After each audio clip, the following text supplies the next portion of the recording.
Arambagh Times. আপনি কি কানে কম শুনছেন? কলকাতার জনপ্রিয় কানের মেশিনের সংস্থা শ্রবণী এখন আরামবাগে। এখানে কানের মেশিন বিক্রয়ের পাশাপাশি কানে শোনার সমস্ত রকম পরীক্ষা করা হয়। এখনই যোগাযোগ করুন শ্রবণ সেন্টারে। ঠিকানা আরামবাগ লিংক রোড, হসপিটাল মোড়, আইসিআইসিআই ব্যাংকের পাশে। Phone number 9531501001। আলু বীজের মান ও দাম নিয়ে সংশয় কাটাতে পাঞ্জাবের আলু বীজ ব্যবসায়ীদের সাথে এ রাজ্যের আলু ব্যবসায়ীদের বৈঠক। পাঞ্জাব থেকে এ রাজ্যে আমদানি করা আলু বীজের একাংশের মান নিয়ে ফি বছর অভিযোগ ওঠে। মান খারাপ হওয়ায় বহু ক্ষেত্রে তার খেসারত দিতে হয় সাধারণ চাষিকে। উৎপাদন কম হওয়ায় প্রভাব পড়ে এ রাজ্যের আলুর দামেও। এবার সেই অনিশ্চয়তা কাটাতে পাঞ্জাবের আলু বীজ ব্যবসায়ীদের সঙ্গে বৈঠক করল এ রাজ্যের আলু বীজ ব্যবসায়ীরা। বিস্তারিত জানতে চোখ রাখুন আরামবাগ টাইমসের পর্দায়। কতুলপুর থেকে সুচিন্ত গোস্বামীর রিপোর্ট, আরামবাগ টাইমস।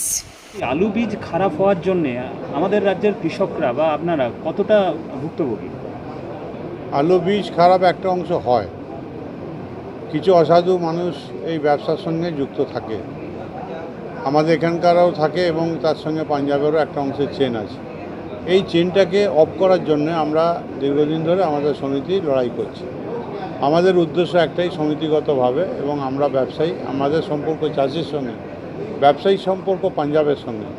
আমরা পয়সা দিয়ে কোনো সময় খারাপ বীজটা যাতে না নিয়ে আসতে পারি সেই লক্ষ্যে, বা ওখানে যারা এসব করছে, আমরা যেমন এদিকটা দেখব, ওখানেও পাঞ্জাব যেন ওখানকার যারা অন্য প্রজাতির আলু বেনামে লোড করে যেটা আমাদেরকে ক্ষতিগ্রস্ত করার চেষ্টা করছে, সেদিকটা পাঞ্জাবের সঙ্গে আমাদের আলোচনা হয়েছে এবং এটা একটা রেজুলেশন হয়েছে। উভয় অ্যাসোসিয়েশন, পাঞ্জাবের 5টা অ্যাসোসিয়েশন, পসকন সহ তাদের আমাদের সঙ্গে একটা চুক্তি হলো, আলোচনা হলো, সিদ্ধান্ত গ্রহণ করলো। চুক্তি মানে সিদ্ধান্ত গ্রহণ করা হলো।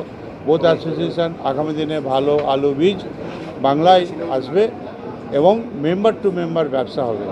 তাহলে কী হবে, ওরাও কন্ট্রোল করতে পারবে ওদের কোন মেম্বার কী কাজ করছে, এবং আমাদের মেম্বাররাও এখানকার যে কে আলু নিচ্ছে আমরা জানতে পারবো, কার কাছ থেকে নিয়েছে সেটা আইডেন্টিফাই করতে পারবো। যাকে তো আইডেন্টিফাই, তারপর কমপ্লেন হলে তার তো রেজাল্ট থাকবে, আলোচনা থাকবে, তার সমস্যা মেটাবার আমাদের প্রচেষ্টা থাকবে। কৃষক যাতে ক্ষতিগ্রস্ত না হয় তার লক্ষ্যে আমাদের এই উদ্দেশ্য। সেক্ষেত্রে কি কৃষকরা প্রতারিত হওয়ার সম্ভাবনাটা কমে যাবে? যাতে কৃষকরা প্রতারিত না হয় এবং আমার ব্যবসাদারের সদস্যরেও যাতে গুডউইল খারাপ না হয়, এটাই তো আমাদের লক্ষ্য। ব্যবসায়িক শ্রীবৃদ্ধি হবে, ঠিক হবে, ভালো বীজ পেলে ব্যবসার গুডউইল হবে, কৃষক সাথে উপকৃত হবে। কৃষক যেই ক্ষতিগ্রস্ত হবে, আমার ব্যবসাদারও ক্ষতিগ্রস্ত হবে, তারও রেপুটেশন খারাপ হবে। সাথে সাথে পাঞ্জাবের সঙ্গে আমাদের সংঘর্ষ বাড়তে থাকবে। এই যে 3 জায়গায় 3 জন এই ব্যবসার সঙ্গে জড়িত, এইটাই যাতে স্মুথ হয় এবং সঠিক গুণগত মানের বীজ পায় চাষি, আমাদের ব্যবসায়ী সমিতির সদস্যদের মাধ্যমে আমাদের প্রচেষ্টা সেটাই চলছে। দাম নিয়ে কথা হলো কিছু? দাম নিয়ে দেখুন, দাম তো সারা পৃথিবীব্যাপী, এখন তো খোলা মার্কেট, ওপেন মার্কেট, এবং দাম যেটা আমরা দেখছি প্রাকৃতিক আবহাওয়ার ওপরই এই দাম নির্ভর করে। এখন যদি সারা ভারতবর্ষের চতুর্দিকে আলুর ক্ষয়ক্ষতি হয়ে যায়, দাম ঊর্ধ্বমুখী হলে স্বাভাবিকভাবে এই বাজার ঊর্ধ্বমুখী হবে। তো আবার কোনো কোনো সময় 18 সাল বা গত বছরও বৃষ্টির আগে আমাদের দাম অনেক বাজার পড়ে গিয়েছিল, আমাদের অনেক ব্যবসাদার লোকসান খেয়েছিল পাঞ্জাব থেকে আলু এনে। তাই আমরা দাম তো সবসময় রিজনেবল রাখার কথা বলি, কারণ আমাদের মার্জার ছোটো ছোটো অনেক চাষি আছে, প্রান্তিক চাষি আছে, কম দামে যাতে বীজটা সবসময় হয়, রিজনেবল দামের কথা আমরা অবশ্যই সবসময় চেষ্টা করি। আপনার নাম? স্বপন সামন্ত, রাজ্য সম্পাদক, পশ্চিমবঙ্গ রাজ্য আলু বীজ ব্যবসায়ী সমিতি। जो भी वहाँ से आलू भेजेगा पंजाब से, जालंधर से, उसका इंटेंशन तो अच्छा क्वालिटी भेजने का ही रहता है। आगे being natural product and perishable commodity के आलू है, पेरिशेबल है, तो उसमें कोई चांसेस रह जाते हैं जिसमें कोई गड़बड़ हो सकती है। बीइंग पेरिशेबल, रास्ते में आते ट्रक में धूप में खड़ा हो गया, ट्रक का ब्रेकडाउन हो गया, या ट्रक ड्राइवर ने परवाह नहीं किया, ऐसे ही धूप में खड़ा कर दिया, तो वो ख़राब हो जाता है। सो ऐसा चांस रहता ही है पेरिशेबल कमोडिटी जब हम ट्रांसपोर्टेशन करते हैं। तो ये रुकने के लिए अलग कोई रास्ता ढूंढ रहे हैं क्या आप? वो तो ड्राइवर्स को काउंसलिंग करके भेजते हैं गर्मी का टाइम होता है जब ट्रांसपोर्टेशन होता है, तो उसका, लेकिन वहाँ से इंटेंशन तो है कि बढ़िया मटेरियल छांटी वांटी करके वहाँ से सप्लाई किया जाए, उसका क्वालिटी ठीक हो, उसमें मिक्सचर ना हो, बीमारी ना हो, दूसरा वैरायटी का मिक्सचर ना हो, वो ज़्यादा इम्पोर्टेंट फैक्टर्स रहते हैं। आज मीटिंग में क्या डिस्कशन हुआ? आज मीटिंग में जो बांग्ला एसोसिएशन है, पश्चिम बंगा आलू बीज व्यवसाय समिति, और जो जालंधर की अलग अलग एसोसिएशंस, फार्मर्स की, ट्रेडर्स की जो इधर आई थी, उनका आपस में better fair practices, fair trade और बेटर ट्रेड प्रैक्टिसेस के लिए हर साल मीटिंग होता है, और इसी लाइन पे ये भी मीटिंग हुआ है। और ये एक ही मीटिंग नहीं है, साल में कम से कम 4-5 मीटिंग रहता है। फार्मर्स लोग जो है यहाँ का, तो वो लोग बोल रहे हैं कि प्राइस दिन के दिन बढ़ते जा रहे हैं, और इतना बढ़ रहा है कि वो हाथ से निकल जा रहा है।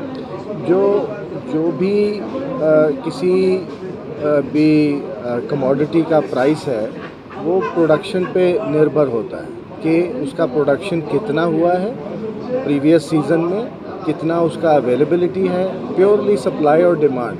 अगर उधर भी तो किसान हैं, हमारा खेती में से अगर ज़्यादा निकल आएगा तो स्टॉक ज़्यादा होगा, प्राइसेस लोअर हो जाएंगी, कम हो जाएंगी, उसमें भी हमारा खर्चा पूरा हो जाएगा। अगर हमारा स्टॉक ही कम निकलेगा तो हमारा खर्चा उतना ही हुआ।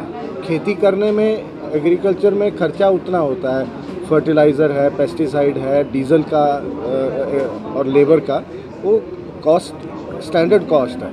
अगर प्रोडक्शन कम निकलेगा तो उसका भाव बढ़ेगा, तभी कोई ज़िंदा रहेगा। तो वो सप्लाई डिमांड के बेसिस पे ही कमोडिटी प्राइसेस चलती हैं। तो आपका ऐसा कोई कोशिश रहेगा कि कम प्राइस में दे सकते हैं हम लोग? ये जो भी अगर फेयर प्राइस चलता है, अगर एक्सप्लॉयटेशन नहीं चलेगा तो सब सेटिस्फाई रहेंगे।